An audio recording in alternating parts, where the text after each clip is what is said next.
تمام تعریفیں اللہ کے لیے جو تمام جہانوں کے پالنے والا ہے، اور تمام مقام و مرتبے حضرت محمد صلی اللہ علیہ وآلہ وسلم کے لیے جو تمام جہانوں کے لیے رحمت بنا کر بھیجے گئے۔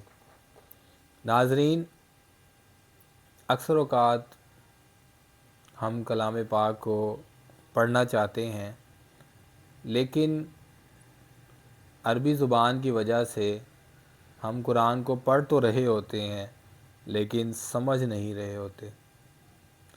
تو سب سے پہلے تو میں ایک بات آپ کے گوش گزار کرنا چاہتا ہوں کہ قرآن جس وقت نازل ہوا اس وقت کی ضرورت تھی عربی زبان۔ مکہ کے رہنے والے لوگ، عرب کے رہنے والے لوگ اکثر عربی کو بول چال رکھتے تھے، اس لیے اللہ پاک نے اپنے کلام کو اس وقت کی ضرورت کے مطابق عربی میں نازل کیا۔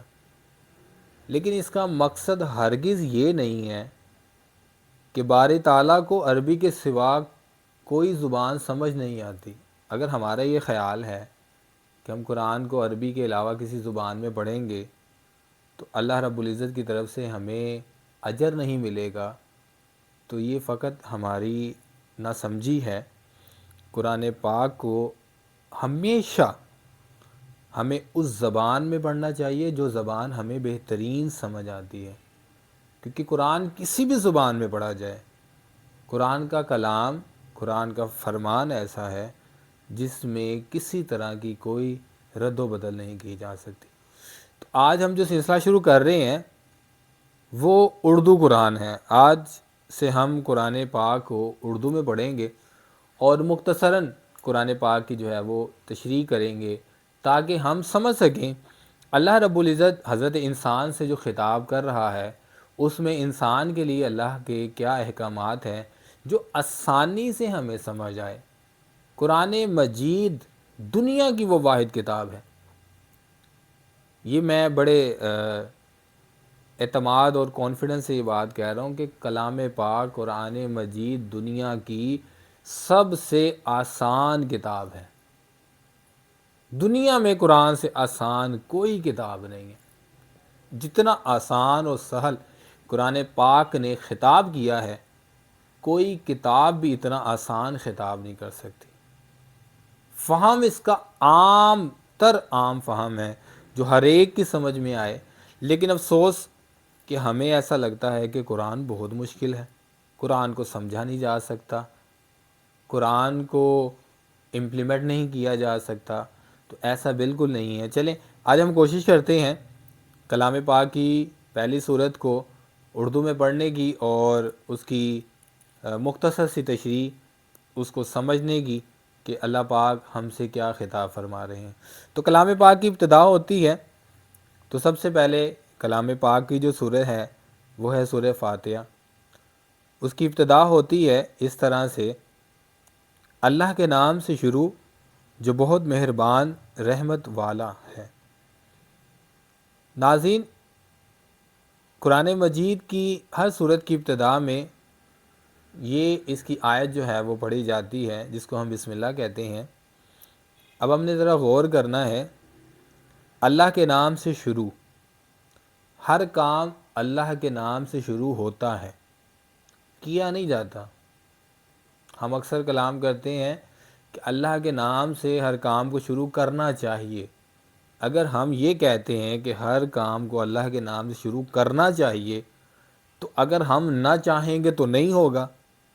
تو نہیں، ایسا نہیں ہے۔ ذرا بات کو سمجھنے کی کوشش کریں کہ اللہ کے نام سے شروع یعنی یہ بتایا جا رہا ہے کہ ہر کام کائنات کے رب کے نام سے ہوتا ہے، اور وہ رب کون ہے آگے اس کے بارے میں بتایا کہ وہ رب کون ہے جس کے نام سے ہر کام شروع ہوتا ہے۔ وہ بڑا مہربان ہے۔ اللہ رب العزت بہترین عطا کرنے والے ہیں۔ کائنات میں جتنی عطا ہے وہ اس مہربان کی عطا ہے۔ اور پھر فرمایا کہ رحمت والا، تو اللہ رب العزت کے بارے میں بتایا کہ کون ہے خدا، کون ہے رب۔ تو رب کے بارے میں بتایا گیا کہ وہ بڑا رحم کرنے والا ہے۔ اللہ رب العزت کی ذات ہے جو انسان کی ہر خطا، ہر غلطی پر پردہ ڈالتا ہے، اور وہ رب سب کچھ جانتے ہوئے بھی ہر چیز پر اپنا رحم و کرم رکھے، وہ ہمارا سچا خدا ہے۔ تو دوبارہ میں ایک بات رپیٹ کر رہا ہوں، ذرا اس بات کو دھیان سے سنیں۔ جب بھی آپ بسم اللہ پڑھتے ہیں تو آپ جب یہ بات دہراتے ہیں اللہ کے نام سے شروع، تو میں دوبارہ بتا رہا ہوں، اللہ کے نام سے شروع سے مراد ہے کہ ہر کام ہم چاہیں یا نہ چاہیں، ہر کام اللہ کے نام سے شروع ہوتا ہے۔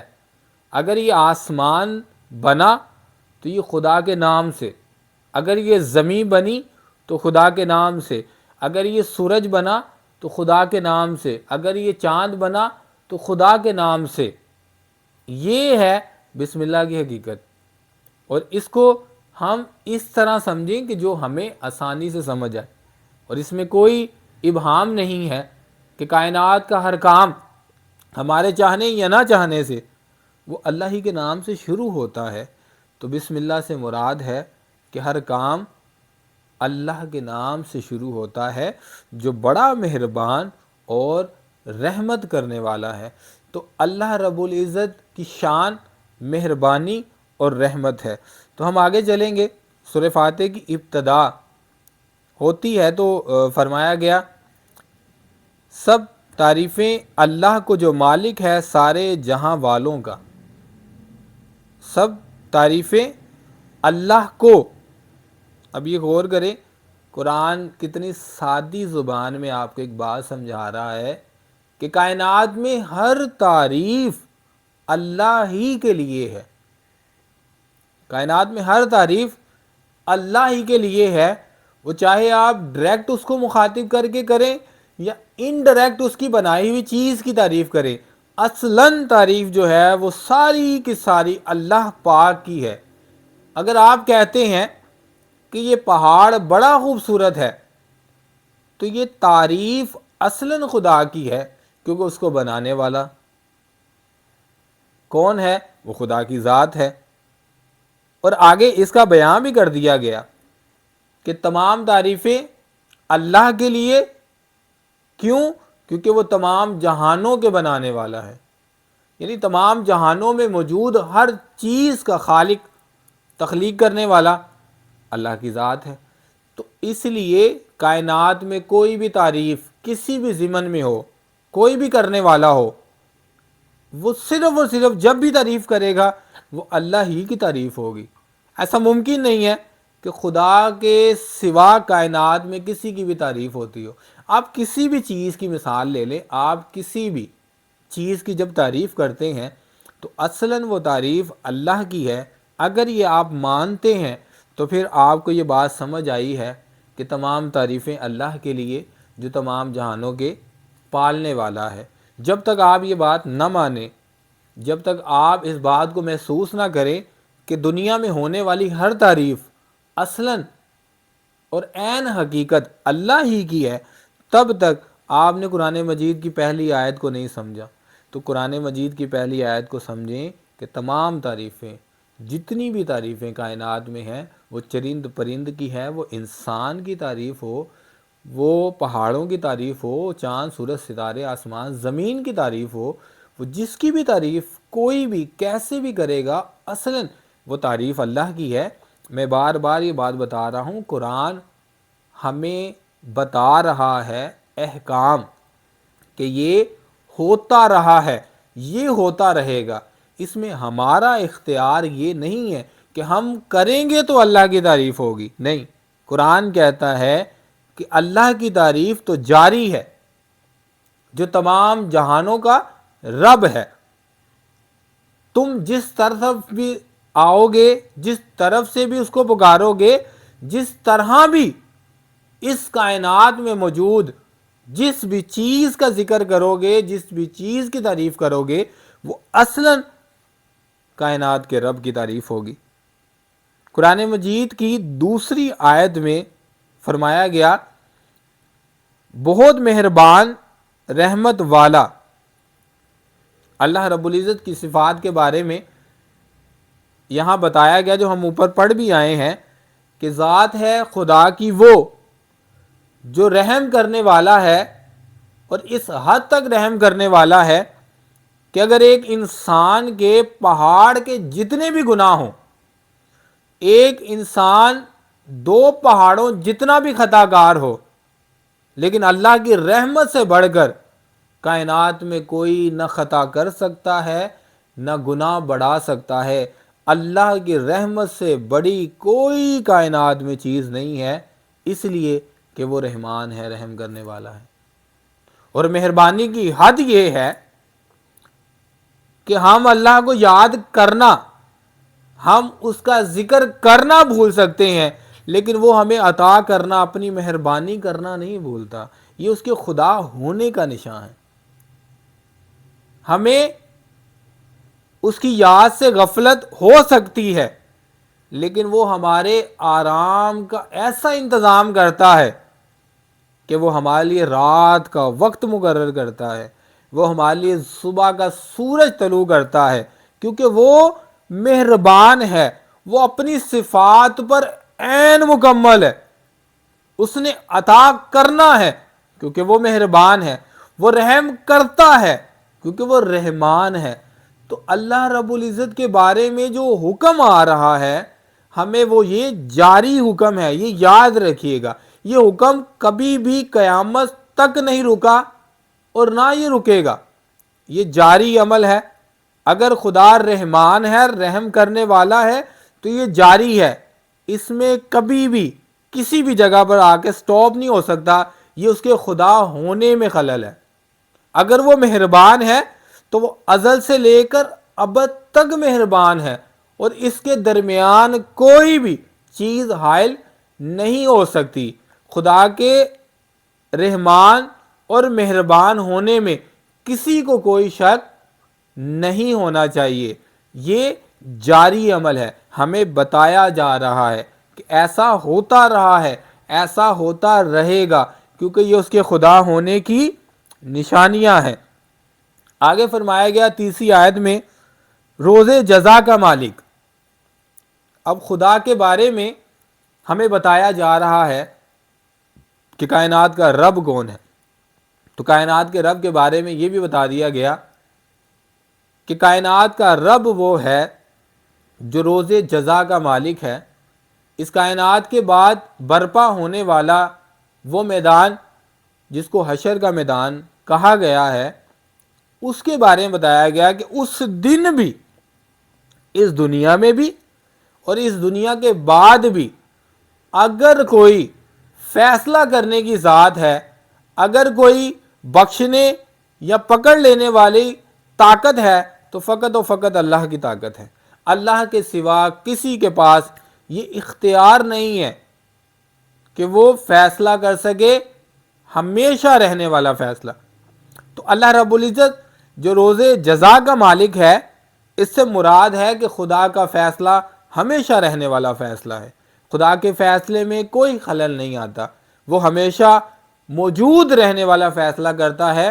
اور روز جزا میں جب ساری کائنات کو جمع کیا جائے گا، تب بھی فقط اور فقط اگر کوئی فیصلہ کرنے والی ذات ہوگی تو وہ خدا کی ذات ہوگی، اور خدا روز جزا کا مالک ہے، اس میں کوئی ابہام ہمیں نہیں ہے۔ آگے فرمایا گیا، ہم تجھی کو پوجیں اور تجھی سے مدد چاہیں۔ ہم تجھی کو پوجیں، تیری ہی عبادت کریں، تیری ہی حمد و ثنا کریں۔ اچھا، اب اس میں بھی بات سمجھنے کی ہے۔ قرآن مجید میں جو فرمایا جا رہا ہے وہ یہ ہے کہ ہم تیری ہی عبادت کرتے ہیں اور تجھی سے مدد چاہتے ہیں۔ اب یہ جو بیان کیا جا رہا ہے، میں پہلے بھی بتا رہا ہوں، یہ جاری ہے، یعنی ہم سے مراد اس کائنات میں ہر چیز اللہ ہی کی عبادت کرتی ہے، ازل سے کرتی آ رہی ہے۔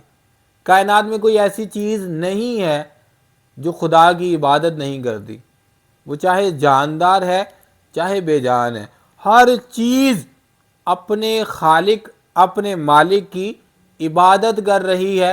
اس کے طریقے کئی ہو سکتے ہیں، لیکن ان کا مرکز عین خدا کی ذات ہے، اور مدد فقط اور فقط خدا کی طرف سے آتی ہے۔ وہ کسی بھی شکل میں ہو سکتی ہے، وہ کسی بھی ذریعے سے ہو سکتی ہے، لیکن اس کا مرکز اور حقیقت خدا کی ذات ہے۔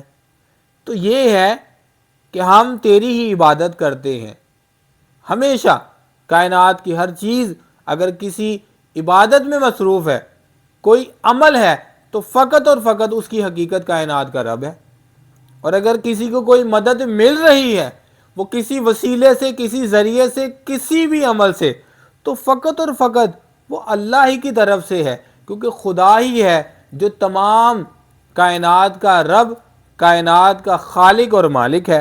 اسی لیے جتنی بھی عبادات ہیں، جتنی عبادت کے طریقے ہیں، وہ کسی بھی طریقے سے، یعنی کہ اگر مچھلی پانی میں تیر رہی ہے تو اپنے رب کی عبادت کر رہی ہے، اگر پرندہ ہوا میں اڑ رہا ہے تو اپنے رب کی عبادت کر رہا ہے، اگر جانور جنگل میں چل پھر رہے ہیں تو اپنے رب کی عبادت کر رہے ہیں، اگر پہاڑ اپنی بلندی کو ظاہر کرتا ہے تو اپنے رب کی عبادت کر رہا ہے، اگر آسمان اپنی اونچائی کو ظاہر کرتا ہے تو اپنے رب کی عبادت کر رہا ہے، اگر سورج چمک کر روشنی دیتا ہے تو اپنے رب کی عبادت کر رہا ہے، اگر چاند رات کو اجالے میں کنورٹ کر دیتا ہے، بدل دیتا ہے، تو اپنے رب کی عبادت کر رہا ہے۔ انسان کسی بھی طریقے سے کوئی بھی اگر ذکر و اذکار کر رہا ہے تو عین حقیقت سوائے سچے رب کے اور کسی کی عبادت کرنا ممکن ہی نہیں ہے۔ اسی طرح اگر سورج روشنی حاصل کرتا ہے تو اللہ کی ذات سے، اگر آسمان اونچائی حاصل کر رہا ہے، مدد حاصل کر رہا ہے تو خدا کی ذات سے، انسان میں توانائی اور ذہانت جو ہے وہ اس کی مدد سے ہے، اس کے سوا کوئی نہیں ہے۔ ہاں لیکن اس کی مدد کرنے کے طریقے بالکل مختلف ہیں، وہ جیسے چاہے، جس کو چاہے، جس بھی کام پر رکھ لے، وہ اس کام کو کرنے کے لیے پابند ہوتا ہے۔ تو کائنات کا رب ہر معاملے میں عین حاضر و موجود نظر آئے گا، تب ہمیں قرآن کی سمجھ آئے گی۔